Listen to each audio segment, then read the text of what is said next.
Mon grand-père, Andréane Charon.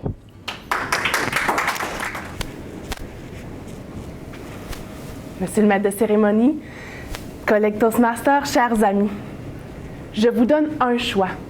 Rester assis ou vous lever.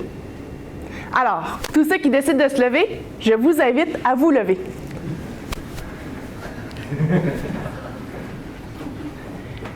Avez-vous déjà pensé que vous ne pourriez plus vous lever? Avez-vous déjà pensé que vous pourriez être privé de ce choix, de ce droit, de ce besoin que vous avez de vous lever? Y avez-vous déjà pensé? Depuis ma naissance, il existe une personne qui a été grandement présente dans ma vie. Il s'agit d'une personne passionnée par ses passe-temps occupations. Une personne dévouée à sa famille, remplie d'une grande tendresse et d'une belle joie de vivre. Cette personne, c'est mon grand-père.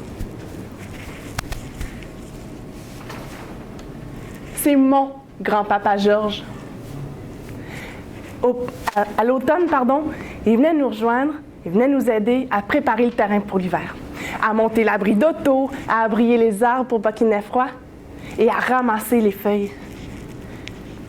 Ce que j'aimais par-dessus tout, c'était de sauter avec lui dans ce grand tas de feuilles mortes et odorantes. À l'hiver, il m'invitait à aller patiner. À l'anneau de glace, tout près de chez lui. Au printemps, il venait nous rejoindre en face de l'île d'Orléans pour observer ces grands voiliers d'oies qui étaient de retour. Et à l'été, lorsque nous allions à l'épicerie pour récupérer tout le nécessaire pour se faire de bons cornets de crème glacée, grand-papa et moi passions toujours dans l'allée des bonbons en vrac. Ah, grand-papa, il restera à jamais gravé dans ma mémoire. Et vous, y a-t-il une personne gravée dans votre mémoire? Je garderai pour toujours ces souvenirs tout près de mon cœur, d'autant plus qu'encore hier, on ne permettait pas à mon grand-père d'agir comme il avait eu l'habitude de le faire tout au long de sa vie, d'exercer sa liberté. Au contraire, contre sa volonté, on le maintenait sous contention, physique et chimique. Ainsi, il demeurait attaché dans son lit toute l'année, de peur qu'il ne tombe. Mais vous comprenez que cette situation l'empêchait de se lever de son plein gré pour aller aux toilettes. Cette situation le frustrait et il devenait agité. Mais voyons, Monsieur Charon, c'est pas beau de vous agiter ainsi. J'ai pas le choix, je vais devoir vous donner une autre petite pilule. La tâche était ainsi plus facile pour le personnel de l'établissement. Du lit, on l'installait dans une chaise, assis, attaché, toute la journée. S'en suivait donc un cercle vicieux. Moins il ne se levait et marchait, plus il perdait de sa force, de sa mobilité, de sa vitalité.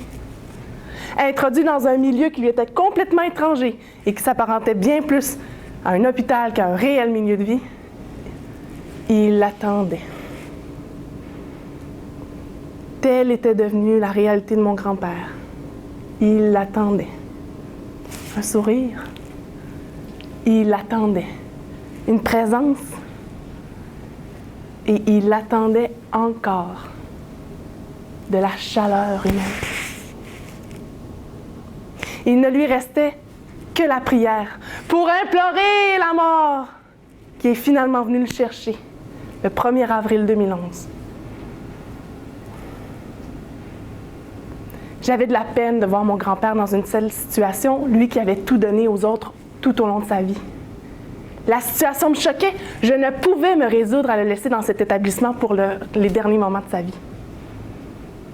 On dit souvent que les personnes âgées retombent en enfance. Alors, durant mon cours de gardienne avertie, j'ai bien retenu de ne jamais laisser un enfant pendant des heures dans une couche souillée. Ouh! J'ai également retenu de ne jamais laisser un enfant devant la télévision pendant des heures, et encore moins de l'attacher pour me permettre de vaquer à mes occupations. Et j'ai également retenu toute l'importance d'interagir avec l'enfant pour qu'il se sente stimulé et qu'il se sente aimé. Chers amis, vous qui êtes encore autonomes, actifs libre de choisir. Réagissez avec moi devant cette fin de vie déshumanisante qu'on inflige à trop de personnes âgées. Soyez un rayon de soleil pour elles.